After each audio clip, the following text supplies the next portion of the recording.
രാഷ്ട്രീയ ടോക്സിന്റെ അടുത്ത വീഡിയോയിലേക്ക് സ്വാഗതം. ഇപ്പോൾ നമ്മൾ പറഞ്ഞ കണക്ക് ഇന്ന് ദുൽഖർ സൽമാന്റെ 40ാമത്തെ സിനിമ, അതായത് നഹാസ് ഹിദായത്ത് ഡയറക്റ്റ് ചെയ്യുന്ന സിനിമയുടെ ഒരു ടൈറ്റിൽ അനൗൺസ് ചെയ്തുകൊണ്ട് ഒരു ടൈറ്റിൽ പോസ്റ്റർ കൂടെ ചേർന്നിട്ട് ഒരു ടൈറ്റിൽ അനൗൺസ് ചെയ്തിരിക്കുന്ന ഒരു പോസ്റ്റർ ഇന്ന് ദുൽഖർ സൽമാന്റെ പേജിൽ കൂടെ റിലീസ് ചെയ്തിട്ടുണ്ട്. ഇന്നലെ തന്നെ പറഞ്ഞിട്ടുണ്ടായിരുന്നു ഇന്ന് വൈകുന്നേരത്ത് 5 മണിക്ക്, അത് നാളെ, അത് ഇന്ന് വൈകിട്ട് 5 മണിക്ക് ഒരു അത്തരത്തിലുള്ള ഒരു ടൈറ്റിൽ അനൗൺസ് ചെയ്തുകൊണ്ടുള്ള ഒരു അനൗൺസ്മെന്റ് ഉണ്ടായിരിക്കും ദുൽഖറിന്റെ പേജിൽ കൂടെ.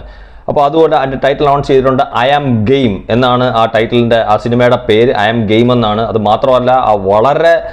അതായത് ഏതൊരു പ്രേക്ഷകനും തിയേറ്ററിൽ പോയി ആ സിനിമ കാണാൻ ആകാംക്ഷ തോന്നുന്ന രീതിയിലുള്ള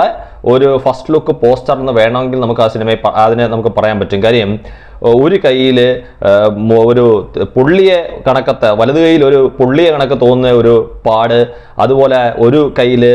ഒരു കാർഡ് എന്ന് പറഞ്ഞ ഒരു ചീട്ട്, ആ ചീട്ടിൻ്റെ നടുക്ക് തന്നെ ഒരു കത്തിയ പോലെ തോന്നുന്ന ഇത്, അതുപോലെ ഒരു മറ്റു കയ്യിൽ ഒരു ക്രിക്കറ്റ് ബോൾ എന്ന് തോന്നിക്കത്തേക്ക് ഒരു ബോൾ, ഒരു റെഡ് കളർ ബോൾ ഒക്കെ ആയിട്ട് വളരെ ആകാംക്ഷ നിറഞ്ഞ്, അതായത് ആ പേരൂടെ ആകുമ്പോഴത്തേക്ക്, അതായത് ഈ കാർഡിൻ്റെ നടുക്ക് കത്തിയിരിക്കുന്നു, കൈയുടെ ഒരു ഭാഗത്ത് പൊള്ളിയിരിക്കുന്നു, അതോടൊപ്പം ഒരു കയ്യിൽ ഒരു ക്രിക്കറ്റ് ബോൾ എന്ന് തോന്നുന്ന രീതിയിൽ ഒരു റെഡ് കളർ ബോളുമായിട്ട് നിൽക്കുന്ന ഒരു പോസ്റ്ററും അല്ലെ ഒരു ഫസ്റ്റ് ലുക്ക് പോസ്റ്ററും, അതിനോടൊപ്പം തന്നെ നമുക്ക് ഈ ഐ ആം ഗെയിം എന്ന് പറയുന്ന ഒരു പേരും കൂടെ, അതായത് ഒരാൾക്ക് പല രീതിയിൽ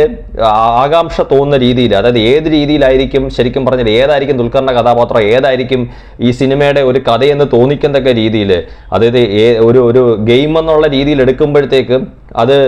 ഒരു മജീഷ്യൻ അദ്ദേഹത്തിൻ്റെ ചിലപ്പം ഏതെങ്കിലുമൊക്കെ രീതിയിലുള്ള, ചിലപ്പം ഒരു റിവെഞ്ചുമായിട്ട് ബന്ധപ്പെട്ടിട്ടോ ഉള്ള രീതിയിലുള്ള ഒരു ഗെയിം ആവാം, അല്ലാതെ ഒരു വ്യക്തിയുടെ ഏതെങ്കിലുമൊക്കെ രീതിയിലുള്ള ചിലപ്പോൾ ഒരു റിവെഞ്ചുമായിട്ട് ബന്ധപ്പെട്ടുള്ള ഒരു ഗെയിം ആവാം, അല്ലെങ്കിൽ ഈ പറഞ്ഞ കണക്ക് അല്ലാത്ത രീതിയിലുള്ള ചിലപ്പം ഒരു ഗെയിം അല്ലെങ്കിൽ ഒരു കാര്യങ്ങളാവാം. ഏതായാലും പല രീതിയിൽ ഓരോ പ്രേക്ഷകനെ കൊണ്ടും തോന്നിപ്പിക്കുന്ന രീതിയിലുള്ള ഒരു ഗംഭീര ഫസ്റ്റ് ലുക്ക് പോസ്റ്ററും അതിനോടൊപ്പം ഒരു ഗംഭീര ടൈറ്റിലും ഐ ആം ഗെയിം. കാര്യം സ്വാഭാവികമായിട്ട് ഒരിക്കലും ദുൽഖറിന്റെ ഈ സിനിമയുടെ പേര് ഐ ആം ഗെയിം എന്നുള്ള രീതിയിൽ ആരും പ്രതീക്ഷിക്കാത്ത രീതിയിൽ വളരെ ചെറിയ, ഏതൊരാൾക്കും എത്രയും പെട്ടെന്ന് പറയാൻ സാധിക്കുന്ന രീതിയിൽ, ഏതായാലും നഹാസ് ഹിദായത്താണ് 100 കോടി ക്ലബിൽ കയറിയിട്ടുണ്ടെന്ന് പറയുന്നത്. അതായത് നമുക്കറിയത്തില്ല, ബിസിനസ് കളക്ഷനോടെ ചേർത്തിട്ടാണോ എന്ന് അറിയത്തില്ല, അതുകൊണ്ടാണ് അങ്ങനെ പറഞ്ഞത്. ഒരു RDX എന്ന് പറയുന്ന സിനിമയ്ക്ക് ശേഷം അദ്ദേഹം ഒരു സ്വതന്ത്ര സംവിധായകനായതിനു ശേഷമുള്ള 2ാമത്തെ സിനിമയാണ് ഐ ആം ഗെയിം ദുൽഖറിനെ നായകനാക്കിയിട്ടുള്ളത്. ഏതായാലും RDX എന്ന് പറയുന്ന സിനിമയുടെ മേളിൽ നിൽക്കട്ടെ, മലയാള സിനിമയുടെ അതായത് ഒരു 100 കോടി ക്ലബിൽ നാളെ കയറിയില്ലെന്ന് ആർക്കും പറയാൻ പറ്റാത്ത രീതിയിൽ ഒരു 100 കോടി ക്ലബിലേക്ക് ആധികാരികമായിട്ടുള്ള രീതിയിലേക്ക് ഈ സിനിമയ്ക്ക് കയറാൻ സാധിക്കട്ടെ എന്ന് നമുക്ക് ആഗ്രഹിക്കാം.